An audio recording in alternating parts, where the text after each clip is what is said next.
Life is a winding road, no telling where it goes. Hi, I'm Chris McIntosh. And I'm April McIntosh. And this is the Mac House. Today we're traveling to our in-laws and we wanted to, I don't know, start a new little car conversation series, if you will.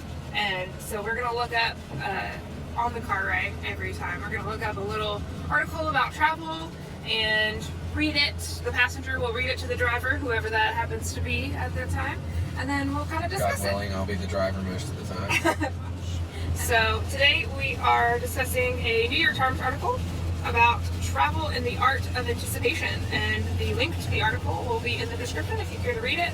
I'm going to read it to Chris and only include a few sound bites of that, and then we will discuss. Sounds good? Yep. Alright, anticipation is such a valuable source of pleasure. When we begin traveling again after months holed up at home, we will likely experience what Dr. Dunn referred to as a happiness reset. The result of which may be that even modest, less costly vacations will give us extreme pleasure. The more people travel, the less likely they are to savor each trip. So in a sense, our current travel deficit may end up replenishing our wonder of exploring.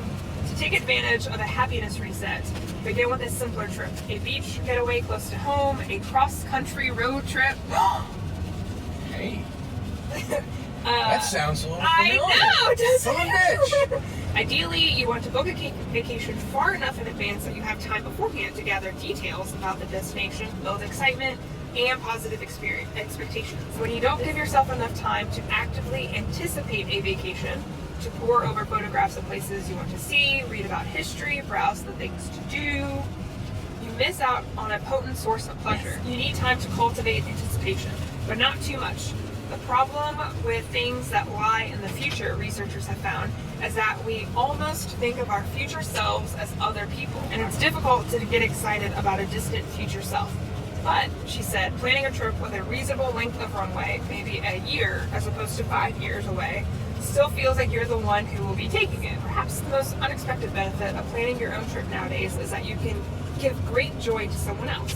Whenever you're considering going, Dr. Dunn suggests calling a parent or a grandparent, for instance, and providing them with an opportunity to reminisce about their own travels. Ask them if they have been where you wish to go. I think that a lot of good points. Yeah. And it's kind of funny that we're planning a cross-country road trip, and that's what they talked about. But I think think about our trip to Paris, right? Yeah. I think maybe that was so positive, especially for me who did all the planning, but because I had so much time to anticipate all of the things that we were going to do, and I was so excited.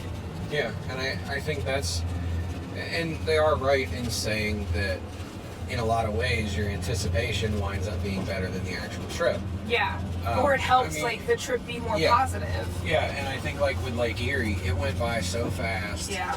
And, we had truck issues, and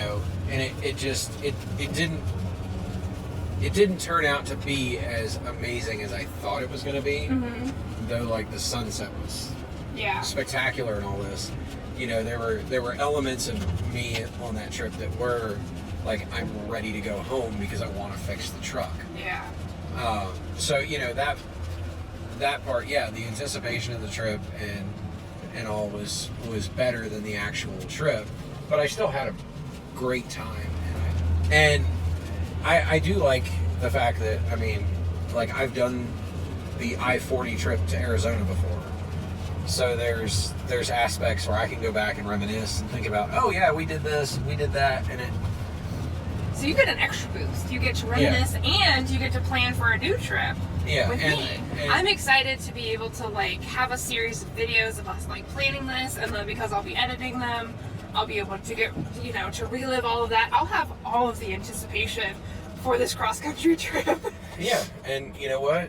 If it doesn't pan out like we planned, it is what it is. But 2020 didn't pan out how we planned, and looking back on it, after the fact, which we will be able to do with our cross-country trip, I was really able to appreciate that. So that's one of the other things that I'm grateful for starting this channel, is that ability to go back and reminisce about some of those things. I'm not ready to rewatch our Lake Erie trip, video necessarily, but I think at But some point in 3 I or 4 will. years, you're Yeah. gonna go back and go, oh yeah, that was great. That was awesome. Remember So- that stupid freaking mask we had to wear everywhere?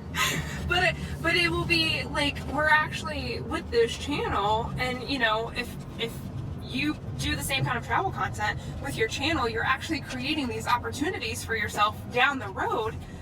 This ability to be able to reminisce even more, like even more with more detail, right? Yeah, and I think it's as a content creator, you should look at it as, this is more for me than for anybody else. Yeah. Because it does, whether one person watches it, nobody watches it, or 5 million people watch it, it's something that you can go back and look on stuff. And I guarantee you in 5 years, we'll go back on those videos and look and go, well, dang, I forgot about that. Yeah.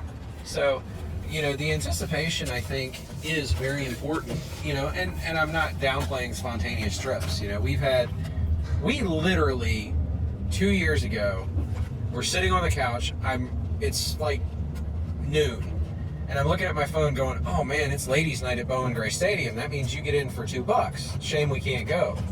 Guess what?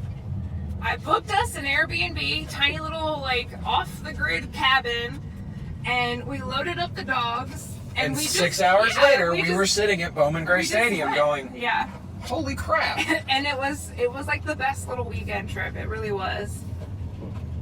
So, But, you know, there's something to be said about spontaneity, but, like, planning a trip, planning a vacation is just, it's next level. And the other thing that I want to say specifically about, like, content creation is, like Chris said, even if no one watches it, like, you created something. You recorded your memories, you created something, you put it out there to the world, and you have something to be proud of, right? Like, not everyone can do it, not everyone wants to do it, and that's okay.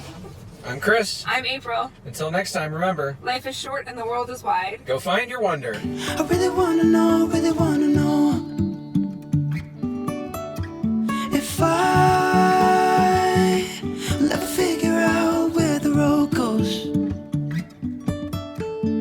Even if I'm falling down, I will keep on searching for my highs.